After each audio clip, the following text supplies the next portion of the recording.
Iya.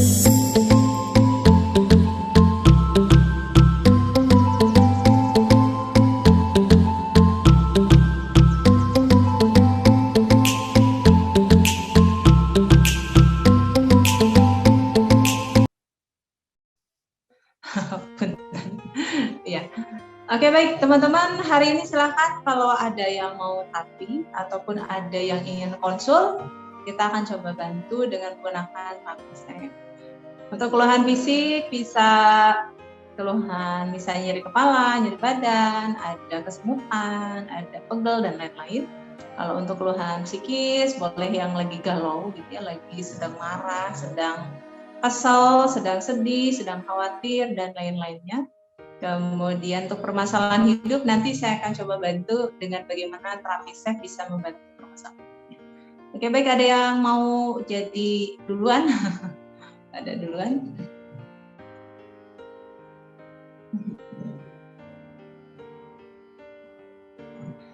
Oke, baik teman-teman, sedikit cerita masa lalu ya, kenapa saya belajar terapi SAFE. Dulu saya geraknya di pengasuhan anak ya, dari tahun 2019. Jadi saya sharing bagaimana teknik parenting atau pengasuhan anak untuk membuat ada perubahan dalam pengasuhan. Jadi dulu tuh anak saya sulit kooperatif, susah untuk diarahkan gitu. Kemudian dengan teknik parenting itu alhamdulillah ternyata anak saya bisa berubah. Nah, teknik parenting itu apa saja? Kayak menggunakan teknik pengasuhan anak yang benar, A, memahami anak adalah anugerah, dan R, redam kemarahan. Kemudian ada E, ada N, ada T, I, sama NG. Ada semuanya. Nah, pada ketika langkah R ini ada beberapa banyak orang tua yang akhirnya mundur lagi. Kesulitan untuk melaksanakan teknik parenting itu kenapa? Karena kesulitan untuk mengendalikan emosi yang sebagian disebabkan adalah satu, misalnya ada inner child masa lalu, ada misalnya memang tidak terbiasa mengendalikan emosi, jadi ada belum terampil gitu, ataupun ada trauma-trauma saat ini, atau misalnya ada masalah dengan pasangan, jadi masalahnya saat ini, dulunya nggak ada, dan itu mengganggu pengasuhan anaknya, sehingga akhirnya 2017 ini kayaknya nggak bisa dibiarkan, saya harus bisa bantu jawab gitu, bagaimana dengan kondisi orang tua yang kesulitan untuk handling emosinya gitu. Jadi 2017 saya mengambil terapi SAFE untuk melengkapi materi-materi saya supaya orang tua dapat solusi. Gimana kalau saya suka emosi nih, apa yang harus saya kerjakan? Again dan lagi ketemu lagi bahwa ternyata di parenting itu butuh kondisi hubungan suami istri yang baik gitu ya. Dan kemudian masalahnya adalah ada konflik di sana, ada kendala di ayah, kendala di ibu yang membuat kondisi emosi orang tua menjadi kurang baik, sehingga akhirnya berpengaruh ke anak-anaknya. Sehingga akhirnya apa? Akhirnya terapi SAFE ini menjadi salah satu solusi plus ilmu pernikahan. Sehingga memang saya buka tentang ilmu pernikahan bahagia ya, mulai per Januari minggu 1 saya sudah launching materi-materi pernikahan bahagia, dan di situ juga dibahas juga ada terapi SAFE. Jadi teman-teman, buat diri saya pribadi gitu ya, untuk diri saya pribadi gitu, terapi SAFE ini menjadi salah satu teknik melengkapi berbagai teknik yang lain, ilmu-ilmu yang lain untuk bisa menjadi lebih baik gitu, bisa mendapatkan perbaikan dalam pengasuhan, dalam pernikahan, dalam ekonomi juga. Ini menjadi salah satu, lebih sehat juga ya. Jadi keluhan-keluhan saya juga sangat-sangat berkurang dibanding dulu gitu dengan terapi SAFE. Jadi teman-teman silakan yang mau coba terapi SAFE hari ini mulai. Untuk tutorial sudah ada ya di channel YouTube saya, itu bisa dilihat. Dan hari ini juga kita bisa praktek ketika ada nanti teman-teman yang mau coba. Oke, baik, ada yang mau mulai bertanya? Boleh, mau nanya boleh, mau praktek boleh, silakan.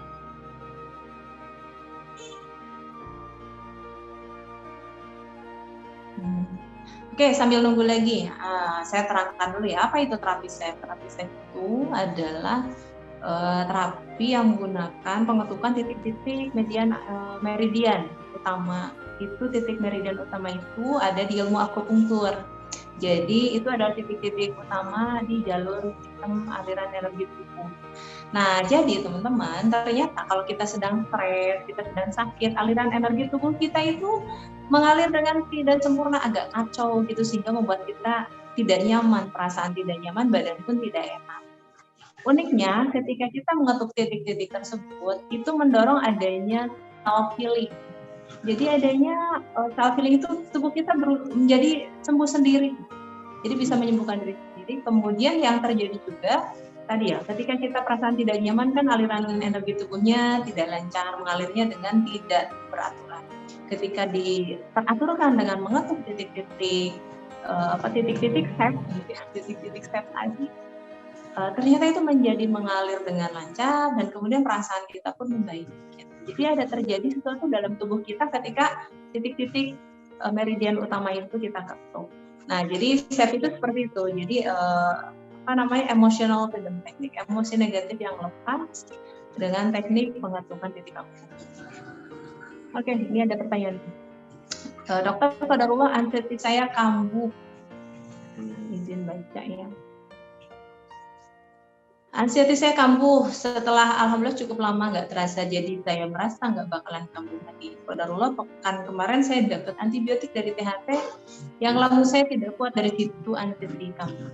Saya jadi teringat waktu 2 tahun lalu karena anxiety jadi ketakutan, lalu di hati ada kecewa, protes kok kambuh lagi. Karena saya berpikirnya nggak akan kambuh, ini semakin bikin saya jadi tidak semangat menghadapi kecemasan. Padahal saya tahu dokter, jika Allah berkehendak apapun pasti terjadi. Mohon nasihatnya untuk saya bisa lebih ikhlas sama untuk saving rasa seperti itu, afirmasinya seperti apa. Satu lagi dokter, kalau kita ingin lakukan teknik rutin agar hati tenang pada semua ujian yang Allah beri, seperti apa afirmasinya dan berapa kali? Oke. Teman-teman, ketika cemas itu muncul, itu memang sistem tubuh. Jadi kecemasan itu, kekhawatiran itu, segala emosi itu adalah satu kode dari tubuh. Kalau negatif berarti ini sesuatu yang bahaya nih buat diri saya. Kalau positif ini sesuatu yang baik buat diri saya. Ya di sini ketika ada sakit nih muncul lagi, itu masa lalu itu tergali ya, di bawah sadar kita tersimpan ada memori bahwa kalau sakit lambung itu gak enak, kalau sakit lambung itu bikin gak nyaman, kalau sakit lambung itu membuat hari-hari saya terganggu sehingga muncul rasa cemas di sana. Terus kalau misalnya sakit lambung itu saya bisa berkali-kali ke dokter dan mungkin gak sembuh-sembuh, dan itu membuat cemasnya muncul. Nah teman-teman, ketika mulai muncul cemas, langsung segera terapi SEF. Kenapa tadi? Ingat kembali bahwa aliran energi tubuh langsung kacau di sana. Dan akhirnya apa? Ketika aliran energi tubuh kacau, apakah sehat buat tubuh? Tidak kan? Ketika tadi cemasnya muncul, ingat kita lambungnya gasnya makin banyak gitu. Tubuh kita makin stres, asam lambung makin banyak terbentuk dan akhirnya semakin memperburuk si kondisi lambung tersebut. Jadi teman-teman, ketika cemas muncul, ingat cemas itu adalah bagian sistem dari dalam tubuh kita yang menyatakan bahwa ada sesuatu yang berbahaya. So it's okay, no problem, terima, accept. Gitu. Itu bagian dari sistem tubuh. Itu anugerah Allah untuk kita untuk memberikan kode apa yang bahaya. Nah, bedanya ketika teman-teman sudah tahu terapi SEF ya, atau terapi emotional healing yang lain ada selain terapi SEF, kita paham, oh ya tubuh aku cemas, berarti aliran energi tubuhnya kacau. Ya udah, langsung kerjakan terapi SEF. Supaya apa? Supaya nggak bertambah nih, malah jadi ketakutan ya. Jadi mulai cemas kan nanti takutnya bisa berkembang juga. Sebenarnya tak awalnya dari cemas. Jadi caranya segera lakukan terapi SEF. Oke, kemudian nasihatnya untuk saya bisa lebih ikhlas ya. Untuk bisa lebih ikhlas, sarannya adalah terapi SEF-nya dulu. Kenapa? Kalau udah lagi cemasnya berlebihan, kita susah buat ikhlas. Kenapa? Tubuh kita lagi error ya. Atau misalnya contohnya ada seseorang yang lagi dendam banget sama seseorang, gitu, lagi marah banget sama seseorang. Mau diikhlasin juga nggak bisa. Kenapa? 1M dong saya ditipu. Kan gimana caranya mau ikhlas? Sampai akhirnya yang bisa dilakukan adalah ketika marahnya udah sangat-sangat tinggi nih karena tertipu 1 miliar misalnya sama seseorang teman, marahnya hilangkan dulu. Dari level 10 marahnya turunkan. Bisa nggak? Nah, uniknya terapi SEF itu memang bisa secara sistem tubuh ketika diketuk tadi, itu marah level 10 itu bisa turun. Nggak percaya? Silakan lihat dokumentasi terapi SEF saya sebelumnya. Bagaimana yang marahnya dari level 10 bisa turun, dan di sini banyak yang bisa turun dari 10 langsung ke drop ke 2, bahkan sampai ke 0, sampai gimana, sama suaminya masih marah nggak, saya udah nggak marah lagi, oke, nice. Oke, sama orang tuanya masih marah nggak? Enggak, saya sudah nggak marah lagi sama ibu saya. Enggak, yang suka marahin saya, yang suka mencaci maki saya udah nggak marah lagi. Bisa lah. Dan saya di sini sebagai terapis itu melihat banyak keajaiban gitu dengan hanya kursus 2 hari gitu ya. Kursus 2 hari kemudian saya sering praktek gitu. Praktik terapi self di depan mata saya sendiri bagaimana seseorang yang asalnya sangat kecewa, nangis datang ke sini gitu dengan permasalahan keluarganya sama suaminya gitu ya. Atau ke sini dengan masalah pengasuhan anaknya dan ternyata nyangkut ke inner child masa lalu dengan ibu dan ayah. Yang asalnya marah sekali, kecewa sekali itu bisa sampai 0 tuh bisa. Bayangkan, marahnya hilang. Kira-kira ikhlas nggak? Ikhlasnya dengan sendiri. Gimana, udah nerima? Iya, saya udah nerima bahwa ibu saya begini. Bahwa ini ada takdir terbaik untuk saya. Kenapa udah nggak marah lagi? Gitu. Tapi ketika sedang masih marah, susah mau ikhlas. Jadi teman-teman tipsnya untuk ikhlas apa?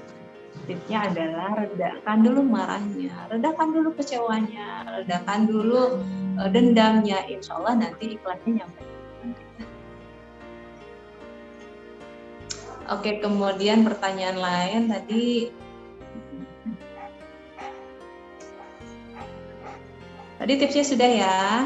Oke, selanjutnya kalau kita ingin melakukan tapping rutin agar hati tenang pada semua ujian yang Allah beri, seperti apa afirmasinya?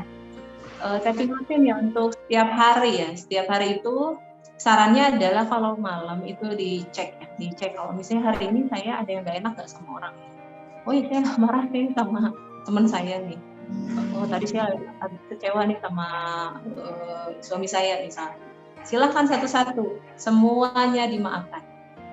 Teman-teman masih ingat nggak cerita zaman dulu sahabat yang kata Rasul itu sahabat itu tuh masuk surga, tuh ahli surga deh gitu. Sahabat yang lain penasaran nih orangnya kayak apa sih gitu. Ini kan didatengin orangnya. Gitu. Kemudian sempat izin gitu untuk melihat aktivitas orangnya gitu ya. Kemudian dilihatnya, oh ibadahnya biasa-biasa aja gitu. Ya, ibadahnya biasa-biasa aja. Akhirnya si sahabat ini pergi aja. Kemudian si orang yang tadi yang dikatakan ahli surga itu tiba-tiba manggil, oh mungkin karena ini. Karena apa? Karena saya suka memaafkan semua orang gitu. Setiap hari saya memaafkan semua orang. Sehingga apa? Teman-teman masih ingat bahwa orang-orang yang masuk surga itu hatinya damai, gitu. Hatinya tenang, hatinya penuh dengan keikhlasan, benar nggak? Termasuk dia menerima dan memaafkan semua orang. Jadi nah, yang tipsnya dari saya untuk bisa tadi mempraktekkan terapi self setiap hari. Di hari itu silakan teman-teman tutup dengan memaafkan semua orang. Memaafkannya mulai dengan merilis emosi negatif terhadap ada hal-hal yang tidak nyaman dengan orang tersebut. Dengan hal apapun. Gitu. Misalnya tadi kesal ke diri sendiri ketinggalan dompet misalnya, atau kehilangan uang 1 juta misalnya di angkot ketinggalan, apapun itu mau diri sendiri maupun orang lain, silakan maafkan, silakan lepaskan emosinya, kemudian terima bahwa itu qadarullah dari Allah Subhanahu Wa Taala. Begitu. Jadi hatinya hari itu tenang. Kemudian setelah rilis emosi-emosi negatifnya, tutup dengan ada namanya compassion therapy, self compassion therapy. Jadi bagaimana kita menyayangi diri sendiri. Jadi kita bilang, wahai diri, terima kasih hari ini kau sudah membantu saya melewati hari dengan penuh amal, dengan penuh kesabaran, gitu, dengan penuh keikhlasan. Hari ini kau telah bekerja keras, gitu ya, untuk berbagai hal yang penting buat masa depan kita semuanya. Saya menyayangi diri saya berterima kasih untuk semuanya. Insya Allah kamu sudah hebat, kamu sudah keren, kamu sudah berhasil melakukan banyak hal yang bermanfaat untuk diri sendiri dan orang lain. Terima kasih, selamat ya. Itu bagian dari self compassion therapy. Jadi bagaimana kita mengapresiasi diri, berterima kasih kepada diri kita, kemudian menyatakan bahwa semua upaya kita sudah sangat-sangat bagus. Jadi itu dikerjakan tiap hari ya. Jadi urutannya tadi ya, lepaskan emosi negatifnya dulu, rilis, memaafkan, kemudian lanjut dengan terapi untuk menyayangi diri, mengapresiasi diri. Oke. Terapi self ada di grup mana ya, Bu? Saya kok belum nemu ya. Materi terapi self. Materi terapi self ada, silahkan Bunda Ayah, teman-teman buka di channel saya, channel YouTube Dr. Zule. Tutorialnya silahkan cari teknik TAP DR Zule, silahkan dicari. Kemudian untuk dokumentasi-dokumentasi acara seperti ini, bagaimana praktek terapinya untuk mengatasi berbagai masalah, ada yang macam-macam banget. Saya udah dokumentasikan lebih dari 6 ya, dari 6 dokumentasi untuk supaya teman-teman bisa lihat oh bagaimana caranya teknik ini untuk mengatasi nyeri kepala misalnya, atau mengatasi kecemasan, atau mengatasi insomnia dan lain-lain. Dan nanti silakan buka di dokumentasi terapi TAP bersama Dr. Zule. Jadi teman-teman kalau buka channel saya ya, nanti silakan cari teknik SEP Dr. Zule dan terapi SEP bersama Dr. Zule, nanti ketemu ya. Assalamualaikum dokter, saya punya luka pengasuhan. Apakah bisa dengan cara mengobrol dengan diri sendiri kemudian terapi SEP? Karena saya belum tahu dari luka-luka masa lalu saya apa saja. Luka pengasuhan ini mengganggu dok, saya pernah depresi, mengasuh, dan salah satu penyebab stresnya adalah luka pengasuhan. Oke, jawabannya adalah ini ada teknik namanya pahami sadari terapi. Saya sempat dapat materi ini di sebuah acara Zoom. Jadi bagaimana kita memahami, misalnya apa? Oh, saya dulu ternyata saya luka karena kejadian A misalnya. Kenapa?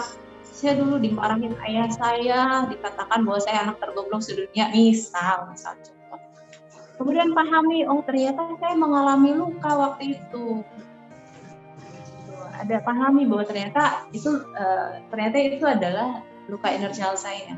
Kemudian dipahami, kemudian disadari bahwa itu adalah bagian dari diri kita gitu. Kemudian dipahami, sadari, dan terima gitu.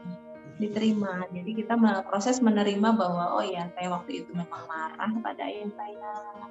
Kemudian kita coba ngobrol dengan jadi diri kita nih ngobrol dengan si anak waktu itu, apa yang kamu rasakan gitu ya. Apa yang kamu rasakan? Saya marah sama ayah. Nah, apa yang ingin kamu sampaikan kepada ayah? Coba sampaikan sama ayah. Itu ada tekniknya nanti ya. Jadi silahkan nanti ikutin materinya supaya lebih tepat gitu ya, dari yang sudah sangat expert. Saya sendiri pernah, kalau praktek saya sendiri ya teman-teman bisa terangin praktek yang saya. Jadi pakai terapi saya, luka pengasuhan ini bisa pakai terapi saya, bisa juga pakai teknik pahami sadari terapi. Kalau pakai teknik saya, simpelnya sederhananya tulis saya marah kepada ayah saya waktu dulu saya diginiin oleh ayah saya. Oke. Kita deteksi rasa marahnya, kemudian levelnya berapa? Oh, levelnya 10. Saya benar-benar sangat terluka. Oke. Kemudian terapi SEP, ya terapi SEP kan di setupnya ya Allah, walaupun saya merasa marah kepada ayah saya karena dulu saya digini-gini, sambil bayangin saat itu lagi dimarahin ayahnya, saya ikhlas menerima rasa marah ini dan saya pasrahkan kenyamanan hati saya padamu. Oke. Terus 3 kali diucapkan, set up, kemudian tune in, tenang, duduk, sambil atur nafas, sambil bayangin sedang dalam kejadian waktu itu, seperti berada saat itu. Ketika saat itu sedang rasa marahnya muncul karena membayangkan berada pada kondisi saat itu, langsung tapping. Sehingga kita berada dalam kondisi saat itu tapi jadi netral. Netral aja. Jadi dari 10 itu nanti turun. Oke, itu pakai teknik SEP sederhana banget. Kalau pakai teknik yang pahami sadari terapi, saya pernah coba juga. Pernah cobanya itu saya coba diem, kemudian ingat-ingat masa lalu saya di SMA ada masalah nggak ada, SMP nggak ada, SD tiba-tiba saya ingat kejadian satu hal waktu itu saya sedang apa dan waktu itu sangat-sangat takut. Ada satu kejadian dulu di masa lalu saya. Kemudian saat itu saya ngobrol sama saya manggilnya Neng kecil gitu. Neng kecil yang sedang nangis waktu itu. Saya tanya kabarnya gimana, apa perasaannya. Saya ngobrol sama dia gitu. Jadi saya yang besar ini saya ngobrol sama dia. Kemudian apa yang dirasakan, apa yang ingin disampaikan kepada dulu orang tua saya gitu. Terus akhirnya jadi saya, Neng kecil, kemudian ada orang tua di sana, kami ngobrol bertiga gitu saling gantian sampai akhirnya kami saling memaafkan. Kebayang nggak? Masih sedih, terus terakhir saya tanya masih sedih nggak? Oh udah nggak sedih lagi, selesai. Gitu. Jadi itu teknik yang pahami sadari terapi. Saya pernah coba ini sekitar 3 kali ya, dan ketemu dulu. Jadi dengan kita rileks, atur nafas, kita terus membayangkan diri kita berada usia di mana, SMA, SMP, SD.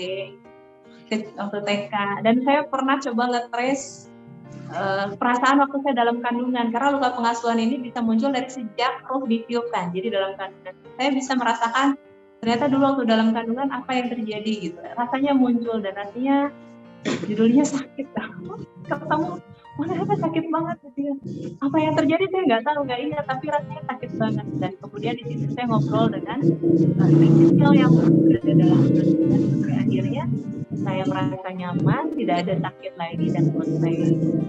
Nah, teman-teman, kenapa akhirnya saya bisa coba teknik pahami sadari terapi?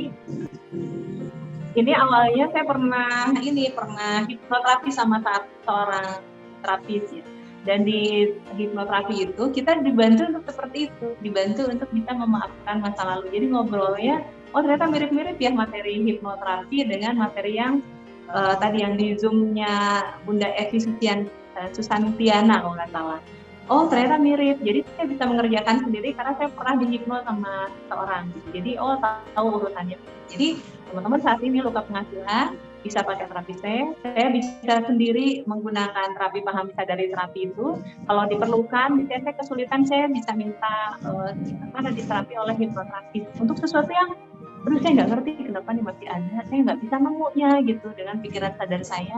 Mungkin karena terlalu dalam di bawah sadar, itu bisa nanti dibantu di lokasi. Dan teman-teman gitu, kalau kita coba sendiri untuk luka pengasuhan itu, kita kan sendiri lagi sakit ya.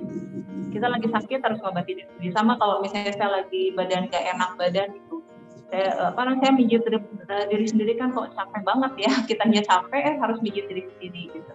Jadi kalau misalnya kita lagi butuh dipijit sama orang, gitu, lagi sakit, gitu, lagi kondisi tidak nyaman, bagaimana kalau kita diterapi orang gitu? Supaya apa? Supaya sama ahlinya gitu, supaya cepat beres. Nanti sisanya yang sedikit-sedikit baru mandiri gitu. Jadi saya sendiri menyarankan teman-teman yang punya luka pengasuhan adalah ngambil sesi terapi sama terapi. Sekitar 1 atau 2 kali pertemuan. Setelah itu silakan teman-teman sendiri, tutorialnya sudah ada. Pas di terapi pun saya mengajarkan tekniknya seperti apa. Jadi supaya lebih cepat dan lebih nyaman, sehingga teman-teman bisa segera move on, segera mencapai kesuksesan dan kebahagiaan. Gitu ya. Ya, lanjut lagi pertanyaan selanjutnya. Oke, ya ini apalagi sampai tadi ya, sampai stres, kemudian sampai akhirnya nanti menyebabkan permasalahan di pengasuhan gitu ya, dan atau pernikahan. Segera berobat lah gitu. Dan teman-teman, saya dulu kembali cerita bahwa untuk mencapai kondisi saat ini gitu, menterapi dulu masalah-masalah luka dan lain-lain gitu ya.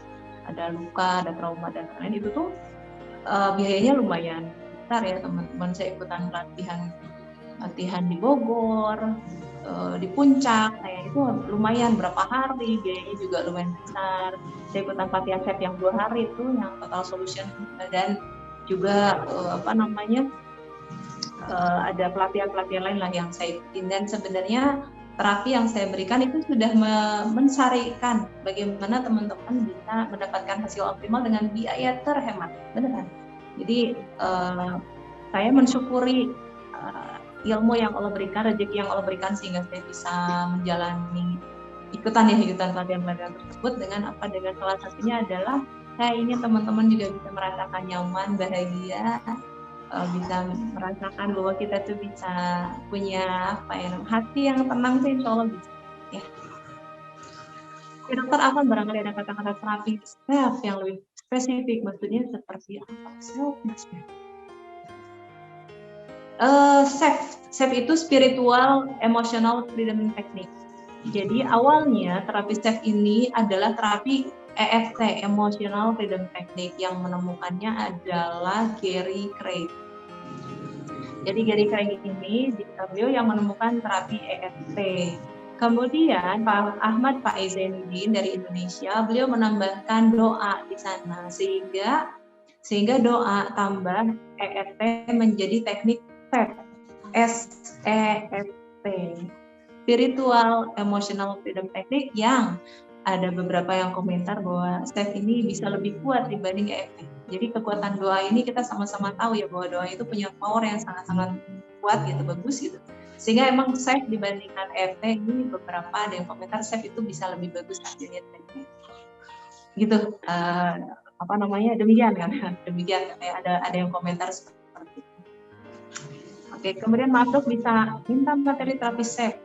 Adakah buku atau link channel YouTube kah? Manfaat yang luar biasa pencerahan dok. Oke, silakan nanti buka teknik SAFE DR Zule ya, nanti ada tutorialnya. Kemudian ada teknik SAFE Dokter Zule yang di ruang dokter itu review awalnya. Jadi ada yang di ruang dokter saya sempat sekali itu bikin video itu apa itu terapi SAFE ada di sana.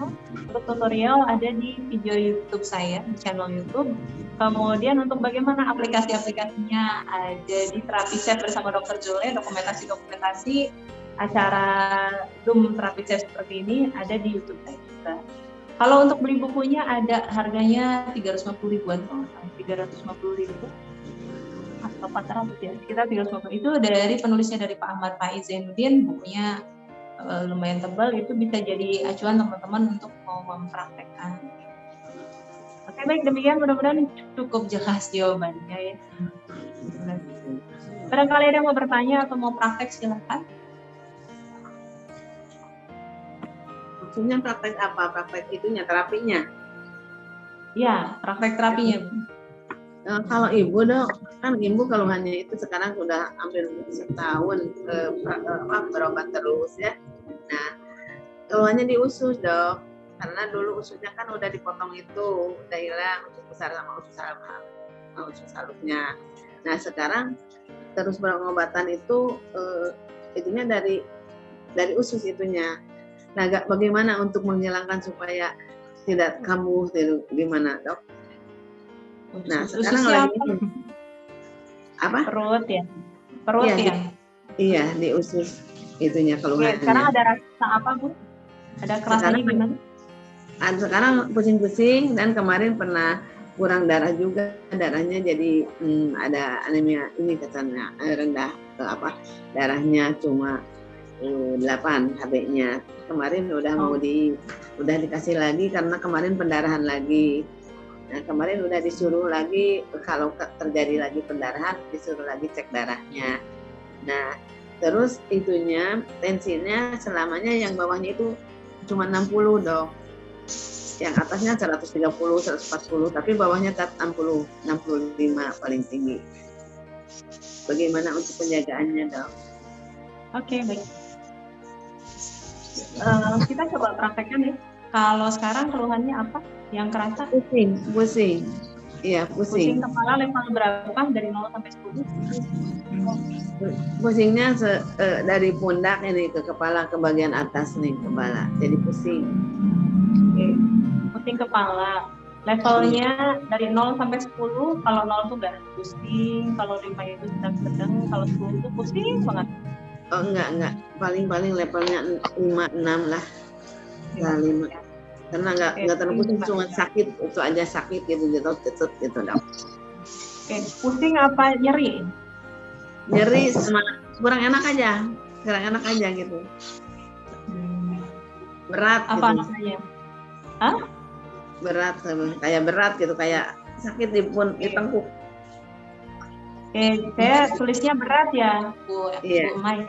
Jadi kita boleh kasih nama apapun. Intinya kalau kita bilang itu tertuju untuk keluhan tersebutnya. Misalnya saya kasih nama berat. Berat, ya. Berat. Oke, berat kepala level 5 sama. Kita coba terapi. Ya. Ada yang mau ikutan yang lain? Barangkali ada yang punya keluhan fisik hari ini? Ikut dok. Ya, keluhannya apa? Saya terus kembung terus. Sering kembung. Sama perut kembung terus.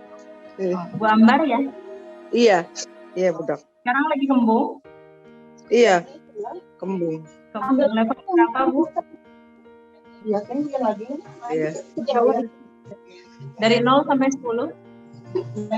Ya, 5 mungkin. 5. Ya. Siap, nanti kita bantu terapi ya. Oke, yang lain ada yang mau terapi juga untuk keluhan fisik? Bu Isa? Ada dok. Siapa?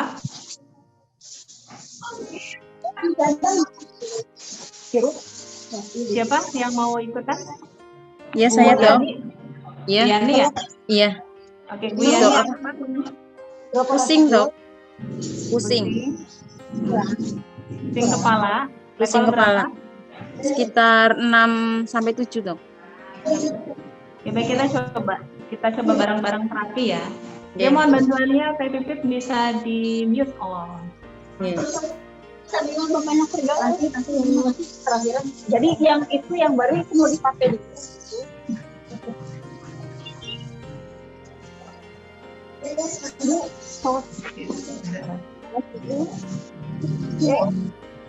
Di blender sampai siap. Bentar ya, ini belum di mute.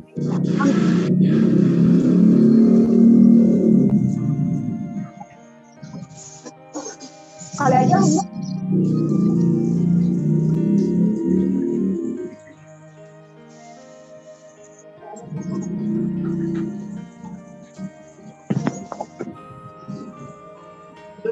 Ibu,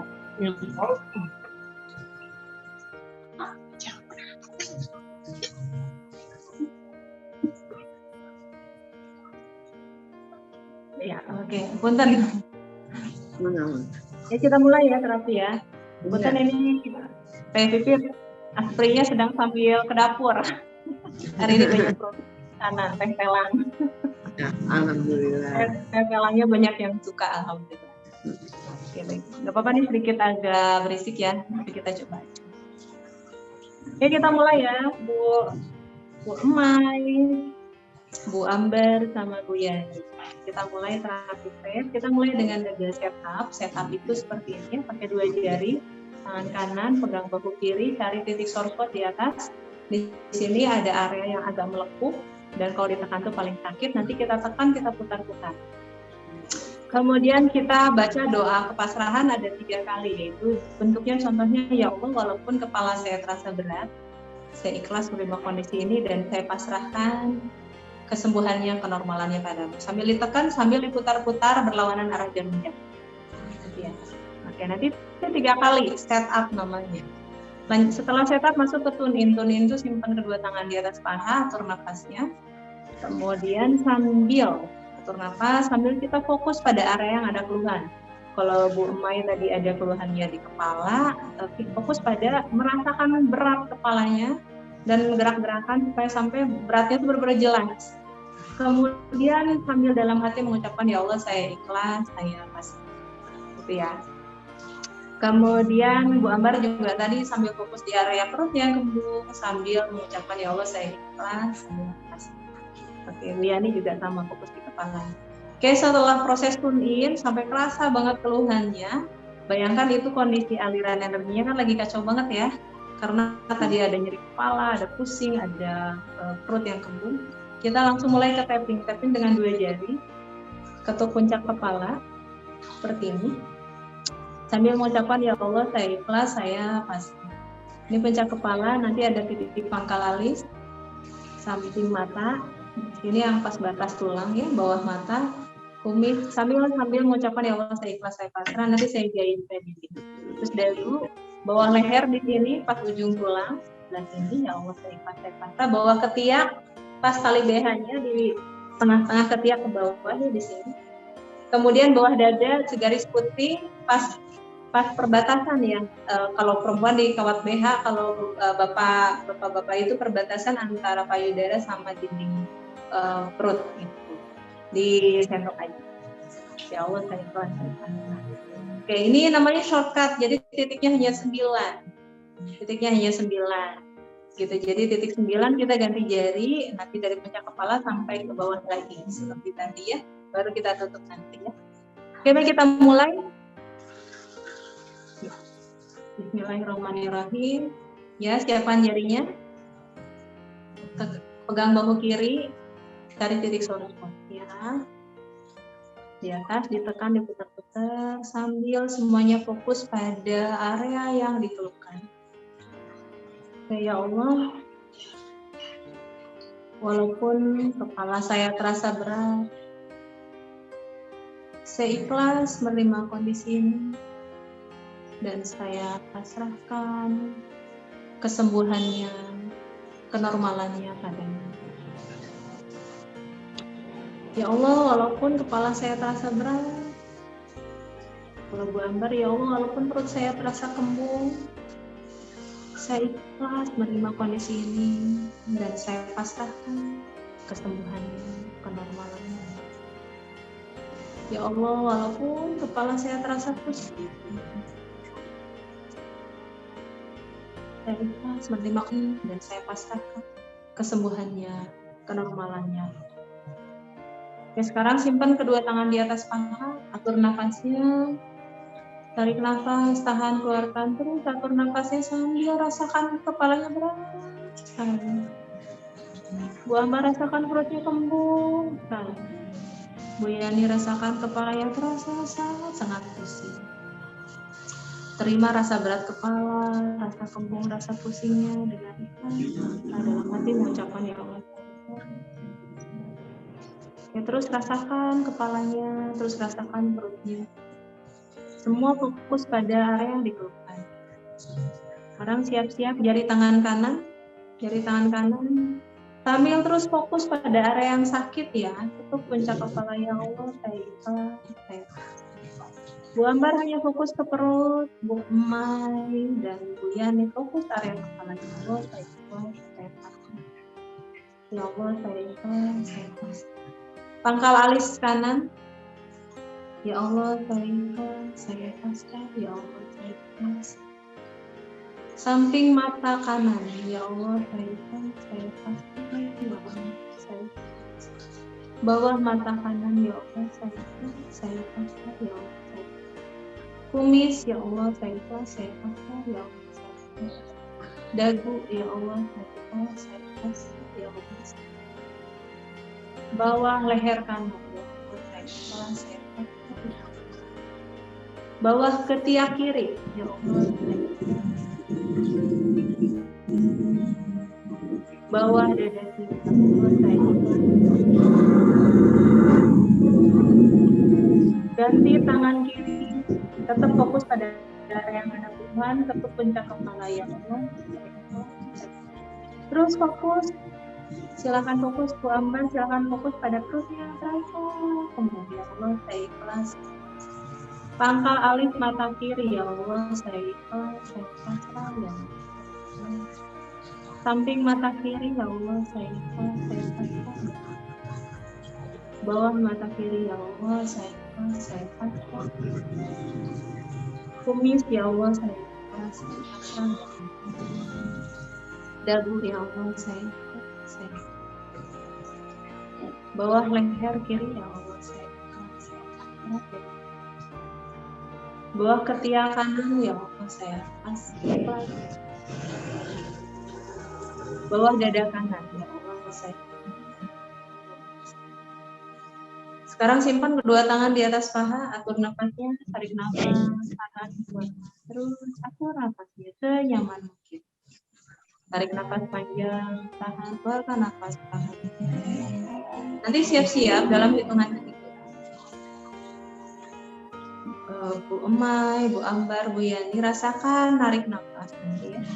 Sambil mengambil, menarik sisa rasa keluhannya, rasa pusingnya, rasa beratnya, rasa kembungnya ke hidung, tahan, kemudian keluarkan, lepaskan bersama hembusan nafas sambil mengucapkan hamdalah. Oke, siap-siap kita mulai ya. 1, 2, 3, tarik nafas sambil rasakan, menarik sisa rasa berat, rasa kembung, rasa pusing ke hidung. Tahan, keluarkan bersama hembusan nafas sambil mengucapkan hamdalah. Oke, sekali lagi 1, 2, 3, tarik nafas. Tahan, keluarkan nafas sambil mengucapkan hamdalah. Sekali lagi terakhir 1, 2, 3, tarik nafas. Tahan, keluarkan nafas sambil mengucapkan hamdalah. Oke, selesai. Oke, baik. Monitor. Bu Mai, ukur level tadi 56. Iya. Jadi sedih dok. Jadi pengen nangis dok. Nah, kalau yang jadi sedih, ini biasanya ada emosi di sana yang terkait sakitnya. Jadi selama sakit ini ada kemungkinan ada rasa sedih tertahan, ada kekhawatiran, ada kecemasan, ada ketakutan yang kemudian kepancing waktu terapi ini. Jadi habis ini Bu Mai akan lanjut terapi psikologi. Iya, iya. Nah, berat kepalanya berapa sekarang? 3 ya. 3 ya. 3 ya. Iya. Oke, Bu Ambar tadi kembungnya berapa sekarang? Iya, sudah menurun. Tadi pas ketuk-ketuk di dada ini jadi ini apa? Sendawa. Anginnya keluar gitu. Iya. Iya, Anginnya memang keluar. suka begitu. Jadi sendawa, Bu. Iya, sendawa. Jadi, sendawa tuh kalau saya lagi kembung, titiknya di sini sama di sini, Bu. Itu enak Iya. banget. Oke, sekarang berapa kembungnya? Ya sudah turun. 3 gitu. 3 ya. Oke, Bu Yani pusing kepalanya berapa? Tadi 67? Alhamdulillah 1 dok. 1, alhamdulillah. Ya. Teman-teman untuk standar ini tuh 1 sesi namanya ya, kanan kiri ya, dan pakai shortcut versi pendek. Ada versi panjang itu nanti sampai titik sini, sampai titik gamut. Itu ada 18 titik ya. 18 titik itu biasanya untuk emosi atau yang keluhannya cukup tinggi di atas 5. Itu bisa dipakai untuk keluhan fisik bisa juga dipakai. Yang praktek saat ini saya contohkan versi pendek dan untuk Bu Yani langsung turun 1, untuk yang lain turun 3 dan sarannya adalah teman-teman untuk standar terapi itu sekitar 5 menit, sekitar 4 sesi ya, kanan kiri 4 sesi, kemudian baru tutup seperti tadi ya, supaya nanti hasilnya bisa optimal. Oke, mudah-mudahan cukup jelas ya. Kita lanjut ke terapi sedikit. Nah, Bu Mai, ini salah satu contoh yang bagus. Jadi ketika di terapi fisiknya, ketahuan ternyata kepancing, emosinya keluar juga. Ya. Gitu. Jadi teman-teman lihat, ada keluhan fisik yang akhirnya memicu keluhan emosi. Misalnya apa? Ada orang nih kena kanker otak misalnya, nggak tahu kenapa kena kanker otak. Terus dia stres banget, stres-stresnya. Sampai akhirnya jadi suka ngelamun gitu. Nah, itu berarti keluhan psikis yang disebabkan keluhan fisik. Tapi ada yang sebaliknya. Ada seseorang yang dia tuh lagi cemas terus, khawatir terus, suaminya suka judi misalnya. Terus akhirnya dia jadi suka nyeri kepala. Gitu.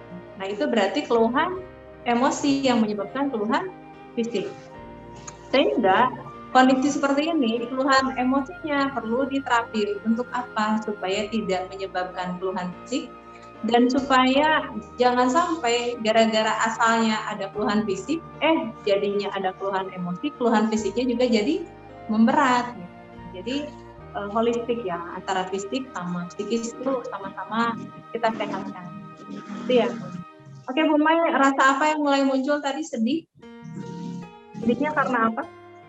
Sedihnya itu karena pengen kesembuhan aja, karena tergantung kepada Allah gitu ya, mendekatkan diri kepada Allah gitu, hanya mendekatkan diri kepada Allah, jadi kebayang permohonan kepada Allah itu terasa gitu ininya. Oke. Karena memang salah satu efektivitas step ini dipengaruhi oleh kehusuan dan harapan kita. Kalau itu mah bagus ya.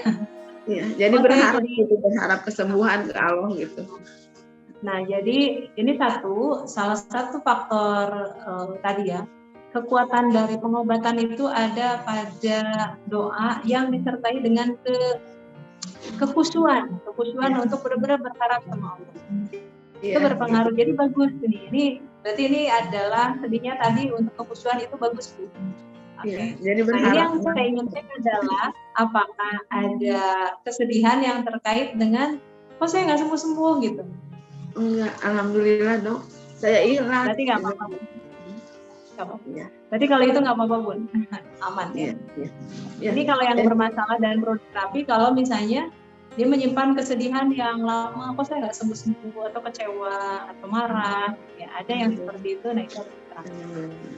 Oke, baik, silakan Bu Mai nanti boleh dipraktekkan seperti ini. Oke, untuk keluhan fisik, selain tadi mengatasi keluhan jenisnya, misalnya berat kepala, atau nyeri kepala, atau kembung ya, jenis keluhan, juga kita bisa menterapi organnya. Misalnya apa?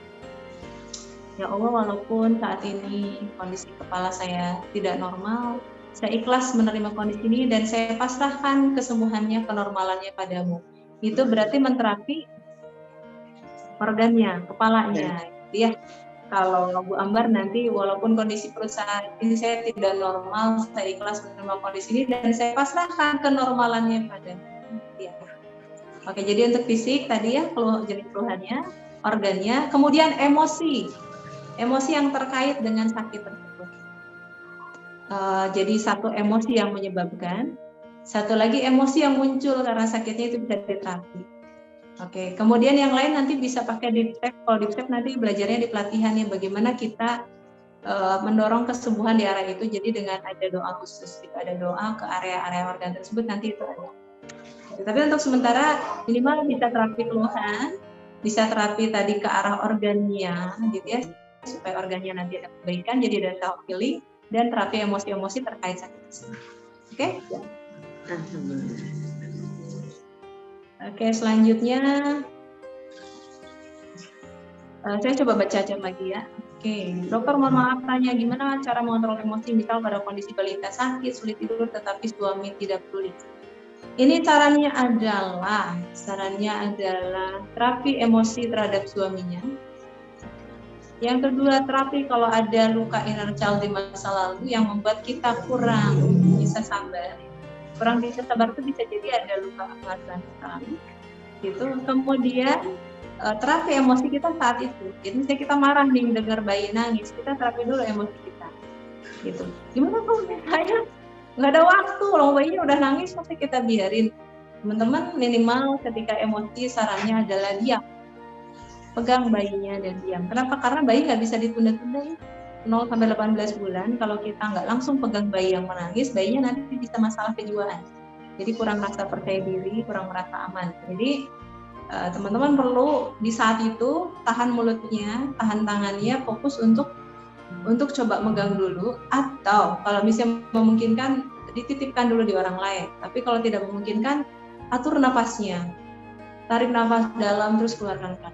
Terus seperti itu ya. Kemudian berusaha untuk pegang sampai akhirnya nanti bayinya tenang, teman-teman segera terapi diri. Nah supaya nanti nggak berulang ya emosi yang tiba-tiba naik karena tadi bayi menangis. Segera obati emosi-emosi yang sekarang kesimpan ya, itu pasti mendem marah tuh sebenarnya sama suaminya. Iya. Salah satu yang bikin kita jadi susah sabar sama anak tuh salah satunya kesel sama pasangan, benar nggak? Gitu. Satu lagi adalah bisa jadi yang menyebabkan marah itu adalah simpanan masa lalu kita. Jadi ada luka pengasuhan di masa lalu di mana kita merasa terabaikan, kemudian muncul pada anak kita pada saat dia nangis. Oke, jadi diobati ya, diterapi dua-duanya. Insya Allah nanti punya hati yang lebih damai dan penuh cinta. Oke, pertanyaan lagi. Buruk sebenarnya saya ada keluhan penyakit, namun sejak gadis yaitu kepetihan apa boleh konsul hijab? Oke, boleh silakan. Dokter, mungkinkah karena kita kurang yakin dengan teknik step lalu waktu diterapi bisa berkurang? Yakinnya saya bukan yakin pada terapinya, tapi yakinnya kepada Allah. Jadi kekuatannya itu pada kebersandaran kita kepada spiritual ya Allah, gitu, pada pencipta. Mungkin ada juga yang bukan muslim ya. Jadi penelitian tentang kekuatan, kepasrahan itu. Jadi kenapa di SEF ini ada doanya seperti ini? Itu tuh hasil penelitian. Jadi dari namanya Dr. Larry Dossey. Jadi ini ada seorang dokter ateis nih, nggak beragama beliau. Kemudian beliau melakukan penelitian yang belum pernah ada, yaitu bagaimana hubungan antara kata-kata dengan kesembuhan. Jadi awalnya ada dua grup pasien gitu. Yang satu dikasih kata-kata khusus yang mendorong kesembuhan, yang satu lagi nggak dikasih kata-kata. Ternyata kata-kata itu, orang yang dikasih kata-kata khusus gitu, kata-kata yang yang mendorong kesembuhan, hasilnya adalah lebih sehat, lebih cepat sehat, lebih cepat sembuh, dan lebih sedikit komplikasinya. Kemudian dilanjutkan lagi sama beliau. Jadi sejak setelah penelitian itu, dia lanjutkan lagi penelitiannya dengan menggunakan doa kepada sesuatu gitu. Jadi berharap pada sesuatu. Ternyata setelah 8 tahun lagi dilakukan penelitiannya, hasilnya adalah benar bahwa grup yang diberikan doa itu kondisinya lebih baik dibanding yang tidak diberikan doa. Sehingga akhirnya setelah penelitian panjang itu beliau menjadi punya agama gitu. Jadi teman-teman, yang namanya kepasrahan kepada sesuatu itu secara penelitian itu berefek pada tingkat kesembuhan. Jadi Dr. Larry Dossey ini pernah diwawancara nih, hasil penelitiannya fenomenal sekali. Diwawancara oleh Oprah Winfrey. Kemudian ditanya, dokter, apa sih kunci doa seperti apa yang bisa memberikan kesembuhan paling baik? Ternyata satu, doa yang disampaikan dengan penuh cinta, dengan kehusuan, dengan khusyuk. Jadi khusyuk itu benar-benar khusyuk, fokus gitu, fokus kepada yang diharapkan, kalau kita kepada Allah ya. Kemudian doa yang disampaikan dengan tulus. Tulus itu apa? Nggak maksa. Misalnya gini deh, anak kecil minta mainan ke orang tuanya. Ada yang maksa, ada yang tulus. Yang maksa tuh gini, pokoknya pengen dibeliin, saya pengen mainan, pokoknya Allah dikasih mainan, saya mau kesel aja, pokoknya saya mau gitu ya. Itu namanya maksa. Pokoknya saya pengen mainan itu. Kalau yang tulus gimana? Umi lagi punya uang nggak? Emang kenapa? Adik mau mainan, kalau Umi punya uang boleh ya, gitu. Tapi kalau nggak ada nggak apa-apa ya. Adik tahu kok kali Umi lagi nggak punya. Kira-kira di antara kedua ini mana anak yang kemungkinan besar akan dikasih mainan sama ibunya? Mana yang akan dikasih mainan dengan ibunya merasa sangat senang memberikannya? Kira-kira mana? Yang kedua. Yang kedua. Itu kuncinya tulus. Jadi kenapa akhirnya doa yang dipilih itu based on penelitian. Ya Allah, walaupun kondisi saya seperti ini, saya ikhlas, saya pasrah, silahkan kepada Allah gitu, pasrah gitu. Sehingga akhirnya Allah lebih berkenan gitu kepada orang yang tadi pasrah untuk bisa memberikan kesembuhan. Dan dari ketulusan itu orangnya nggak stres. Liatin deh, anak yang tadi yang pertama stres dia. Kalau nggak dikasih dia stres. Habis stres dia tambah sakit nggak? Kalau orang yang sakit yang berdoa pengen sembuh, tambah sakit. Jadi ketulusan itu mendorong kita juga lebih cepat sembuh. Nah, jadi dengan tadi khusyuk, tulus dan penuh cinta. Penuh cinta itu dengan kita merasakan cinta kepada Allah. Insya Allah itu adalah kunci-kunci supaya penyembuhan kita lebih dekat. Ya, kira-kira demikian. Jadi berefek ya nanti tadi bisa yakin atau tidak. Yakinnya tadi yakin kepada Allah ya. Kalau secara tekniknya teman-teman bisa, orangnya mau yakin atau tidak, itu tuh tetap dia akan jalan, sistem tubuh kita tetap akan menjadi lebih baik. Misalnya ada orang yang lagi nggak sadar nih, dia di terapi gitu, sistem tubuhnya tetap akan menenang, aliran tubuhnya akan membaik gitu kan. Saya sempat praktekkan yang seperti ini waktu anak saya demam ya. Kan kalau demam tuh biasanya kalau zaman dulu belum tahu terapi SEF itu ya lumayan lama ya, dan gelisah anaknya. Tapi setelah saya kenal terapi SEF, tiap sakit tuh saya bantu dengan tapping. Hasilnya demamnya lebih cepat reda, anaknya lebih tenang, lebih nyaman, keluhannya juga lebih ringan dibanding dulu sebelum saya kenal. Oke, baik, kira-kira demikian ya, banyak pertanyaan yang sudah dijawab. Ada lagi pertanyaan mungkin terakhir sebelum ditutup acara ini? Sudah semua tanya, Dok. Langsung ya, Dok. Iya, boleh, silakan. Iya, saya baru pertama kali ini ikut acara gini, mendengar SEF. Cuman di Trenggalek itu sudah pernah ada. Cuman orang yang mempraktekkan SEF itu qadarullah itu mengalami ujian berat sampai rumah tangganya berantakan sampai gitu. Jadi akhirnya di hati saya itu jadi, oh ternyata beliau sudah mengikuti pelatihan SEF sampai kemana-mana, kok ia mengalami seperti itu. Jadi akhirnya saya mengalami kayak kurang percaya gitu loh, Dok. Terus ini baru saya gabung ke SEF setelah itu lama berinteraksi dengan beliau yang sekarang sudah berantakan qadarullah begitu, ujiannya begitu memang. Jadi saya baru tahu ini. Terima kasih sudah diikutkan, semoga bermanfaat.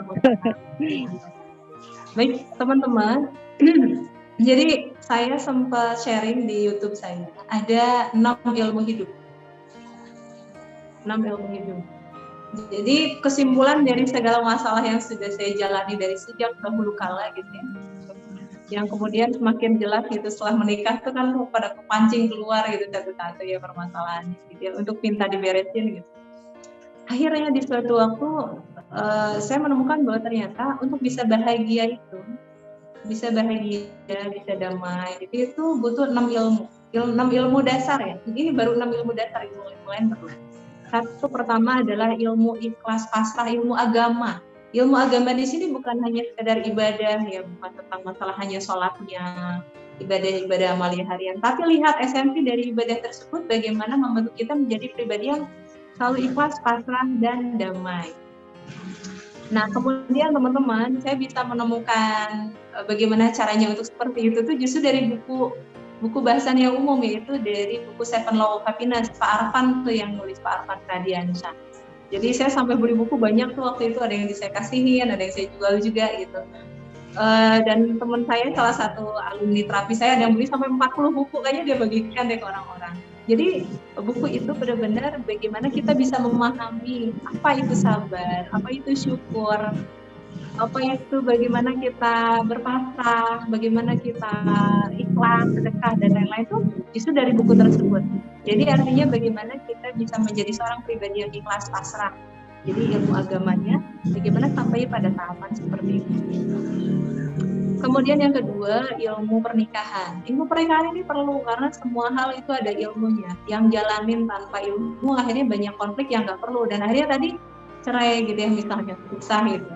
Oke, walaupun ada faktor lain qadarullah ya, tapi di sini lihatin apakah dia sudah mengoptimalkan mempraktekkan ilmu atau tidak. Itu yang penting gitu. Jadi bahagia itu ada dari kita menjalani dengan sabar, dan sabar itu menjalankan dengan ilmu yang benar, ikhtiar yang benar. Ilmu pernikahan ada, ilmu pengasuhan, kemudian apalagi ilmu manajemen. Manajemen itu bagaimana kita mengatur hidup kita, bahkan tentang bagaimana caranya bahwa kita paham bahwa kita nggak bisa membahagiakan semua orang, bahwa ketika ada hal-hal yang banyak kita tuh perlu ada belajar menolak, mengerjakan area-area yang penting, area-area yang mengatur kegiatan-kegiatan itu dari ilmu manajemen. Terus apalagi ilmu keuangan, itu butuh uang kan, karena saat ini sistemnya uang, bukan bercocok tanam kayak zaman dahulu kala gitu. Jadi kita perlu manajemen keuangan, termasuk perlu bagaimana tahu cara mencari gitu, cari dana tersebut untuk kehidupan kita. Itu ada di ilmu keuangan. Yang terakhir dari 6 ilmu tadi adalah ilmu emotional healing, supaya ketika susah ikhlas, kita lagi emosi, di terapi pakai seks. Ketika pernikahan ada masalah sama pasangan, kecewa, tunggu dulu kecewanya, terapi marahnya dulu, supaya kita bisa bantu pasangan kita jadi lebih baik. Pas pengasuhan sama, perlu emotional healing, anak nangis, mesti diapain, mesti dibimbing, disayang-sayang. Kalau lagi marah, kita terapi seks dulu. Pas ilmu manajemen, gelisah banget nih, banyak kerjaan liar, gitu, pakai seks. Ilmu keuangan, kita lagi kesel ditipu 1M, kita perlu menenangkan diri dulu supaya kita mencapai keikhlasan, kepasrahan, bersyukur, dan kemudian insya Allah rezeki nanti bisa datang gitu. Karena Allah itu, rezeki itu datang pada orang-orang yang positif, nggak bisa pada orang yang mengeluh dan marah gitu. Jadi tadi lihat ya, ilmu emotional healing berpengaruh pada mempraktikkan ilmu yang satu dan yang itu pun jadi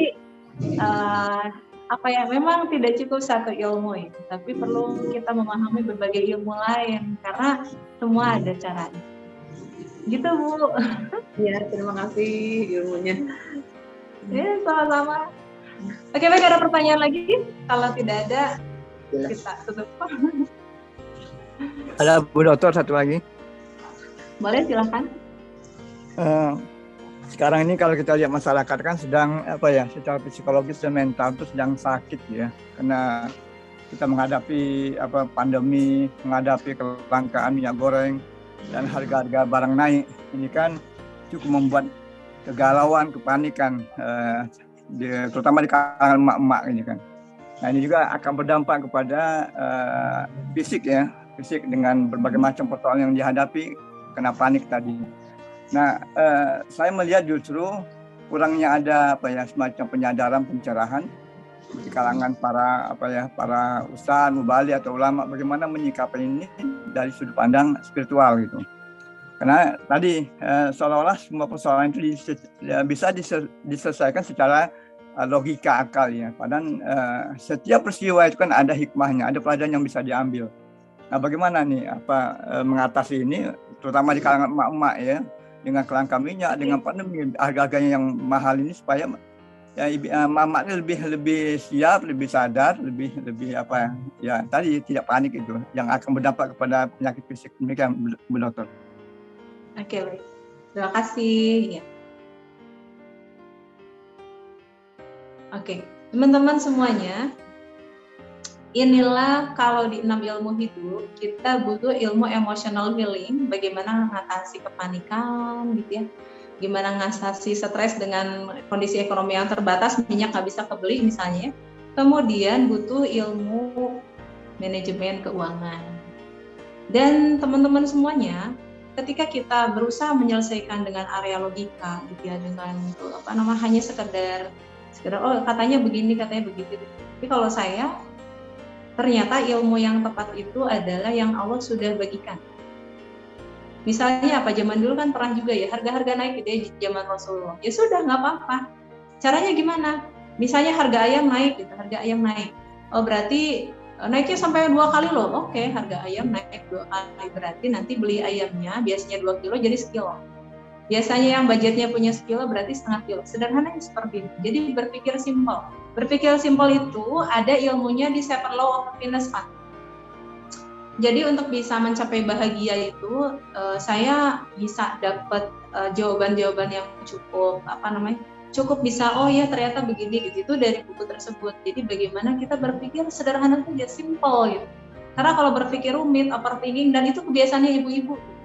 Ibu-ibu tuh suka overthinking, mikirnya rumit banget. Nah itulah yang membuat jadi tidak bahagia. Jadi untuk Bapak tadi yang bertanya, salah satu yang saya gerakan itu, dan nanti di minggu depan 4 minggu ke depan saya akan bahas tentang manajemen keuangan ya di program 1 tahun menuju pernikahan bahagia.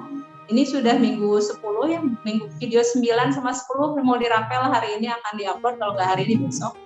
Nah, materi minggu 11 dan 14 saya akan segera membagikan materi tentang keuangan. Jadi bagaimana kita tuh bisa bahagia mengatur keuangan kita dalam keadaan sempit ataupun lapang. Kalau lapang mah mudah ya. Sempit itu seperti apa? Nanti termasuk ini ya, mungkin masukan dari Bapak. Saya akan coba simulasikan misalnya nanti bagaimana cara mengatasi. Oh bisa, kalau lagi minyak mahal bagaimana? Kalau saya sendiri mah biasa aja ya. Ya ilmunya apa dulu kan sudah pernah ada juga waktu zaman Rasul. Sikap kita apa nggak apa-apa, biasa aja gitu. Kalau naik saja, nggak usah khawatir. Silakan naikkan saja gitu, nggak perlu khawatir. Yang perlu dilakukan apa? Manajemen keuangan. Selesainya seperti itu Pak. Nah kemudian supaya bisa jalannya dengan nyaman, keselnya, kecewanya, takutnya diatasi dengan terapi seks. Gitu Pak. Maaf Dok, maksud saya gini, ketika kelangkaan minyak itu kan bukannya langka, sekarang ada, harga pun naik ya. Maksud saya gini, sebenarnya dari segi kesehatan ya, mungkin dokter lebih paham ya. Minyak itu kan memang hindari ya, karena kolesterol menyebabkan jantung, menyebabkan darah tinggi dan sebagainya. Nah, kenapa tidak dibahas misalnya dari segi kesehatan? Sesungguhnya minyak itu memang kalau bisa dikurangi atau dihindari gitu. Nah, jadi tidak menimbulkan panik di kalangan emak-emak gitu ya. Memang ini berproses, tetapi upaya untuk menjelaskan dampak dari segi kesehatan ini perlu disampaikan juga gitu Dok. Mungkin Dok. Iya, sepertinya kalau materi itu tuh sudah cukup banyak Pak. Sudah cukup banyak ya tentang itu. Jadi saya nggak fokus ke sana, tapi saya bahkan tentang pandemi pun saya coba sharing hikmahnya. Apa coba hikmah Allah tiba-tiba menghadirkan corona ke sini? Hikmahnya adalah salah satunya polusi berkurang. Salah satunya ozon yang terus menipis bisa rada bertahan gitu ya, nggak tamat menipis gitu. Kenapa? Karena orang-orang disuruh diem kan. Kemudian apalagi hikmahnya, banyak yang bisa masuk surga karena kena corona kan, karena kena wabah. Jadi banyak sekali hikmahnya dan itu dari Allah Subhanahu Wa Taala. Jadi kalau tentang pemilihan tadi ya bahwa minyak itu dipakai atau tidak, teman-teman tuh biasanya yang pakai minyak ini sudah punya inputan yang sehingga mereka tuh sudah memutuskan saya pakai atau tidak, berapa banyak yang saya pakai. Tapi masalahnya adalah tadi ketika dimahalkan, apa hikmahnya yang membuat pikiran kita tuh bisa menjadi tenang gitu. Ya hikmahnya adalah yang bisa membuat tenang adalah salah satunya hikmah di balik semua itu. Misalnya minyaknya dimahalkan. Oh berarti alhamdulillah sekaligus kita ini deh ngurangin itu tadi bisa dari sana. Hikmahnya lagi jadi lebih sehat dan lebih baik. Gitu Pak. Jadi judul apa namanya? Judul sisi positifnya bisa dari situ. Ya, insya Allah nanti mereka juga sudah cukup bisa melihat oh iya sisi positif. Oke, salah satu yang khas sekali ya teman-teman semuanya, ketika kita mau menyampaikan hal yang positif, itu nggak bisa kalau orangnya lagi gelisah, kalau orangnya lagi marah, kalau orangnya lagi khawatir. Kenapa? Karena ketika seseorang lagi khawatir, lagi gelisah, dia nggak bisa berpikir dengan rasional. Sama ketika kita lagi marah nih, misalnya kita lagi marah nih sama pasangan, habis itu lagi marah-marah banget, suami mau bilang apa juga mental gitu ya, padahal benar yang disampaikan. Kenapa? Karena memang rumusnya begitu. Kalau misalnya kita lagi emosi negatif, otak reptil yang lagi jalan dan kemudian di sini blocking, nggak bisa berpikir. Jadi yang paling bagus itu adalah tenangkan dulu, redakan dulu emosi negatifnya, tenangkan dulu ibu-ibu ini dengan terapi SAFE misalnya, yang tegang-tegang itu diterapi, kemudian baru nanti disampaikan hikmah di baliknya. Nah, ketika diberikan hikmah di baliknya, insya Allah nanti mereka akan lebih nyaman. Gitu Pak, kalau yang sepengalaman saya menterapi, bagaimana caranya membuat kepanikan ini bisa berkurang. Hanya mungkin karena ini kepanikannya lumayan banyak gitu, sedangkan hanya baru sedikit yang bisa mengakses proses terapi ini. Jadi saya sendiri berusaha untuk terus, ini agendanya sebulan sekali ya terapi SAFE bersama Dr. Zule, dan alhamdulillah hari ini pas bisa gitu ya berbagi. Inilah yang sedang saya bagikan ke teman-teman semua, ke halayak, ke masyarakat yang luas, bahwa tadi untuk bisa akhirnya bisa kita berpikir bisa nyaman menjalani berbagai masalah, kita perlu mengatasi emosi negatif. Gitu Pak, mudah-mudahan sedikit banyak nyambung ya. Gitu. Untuk yang tentang hikmah kesehatannya dan lain-lain, saya kira sudah banyak dari Ustaz Zaidul Akbar, dari yang lainnya sudah banyak, jadi saya terwakili sama mereka. Saya di bagian tadi mengatasi emosi negatifnya, kemudian sehingga bisa menangkap hikmahnya, gitu. Oke baik, mudah-mudahan cukup jelas ya teman-teman semuanya. Ini senang sekali bisa bersama nih, ada di atas 20 orang yang hadir saat ini di acara terapi SAFE bersama Dr. Zule. Mudah-mudahan hari ini bisa memberikan banyak inspirasi untuk teman-teman semua, bisa bermanfaat nanti untuk bisa lebih baik, lebih sehat, bisa lebih sukses lagi dengan tubuh yang lebih sehat, dengan hati yang lebih nyaman, ya. Ya, mudah-mudahan nanti teman-teman bisa juga mempraktekkan terapi SAFE dengan melihat di YouTube channel saya untuk video tutorialnya. Jadi kalau lupa silahkan bisa diakses di sana. Kalau ingin tahu berbagai macam penanganan untuk berbagai kasus juga ada di sana. Oke, kira-kira demikian Bapak Ibu semuanya. Semoga lebih sehat, lebih bahagia dan lebih sukses lagi. Sampai bertemu kembali dengan saya Dr. Zule di acara terapi SAFE bersama Dr. Zule selanjutnya. Assalamualaikum warahmatullahi wabarakatuh. Waalaikumsalam warahmatullahi wabarakatuh. Akhir.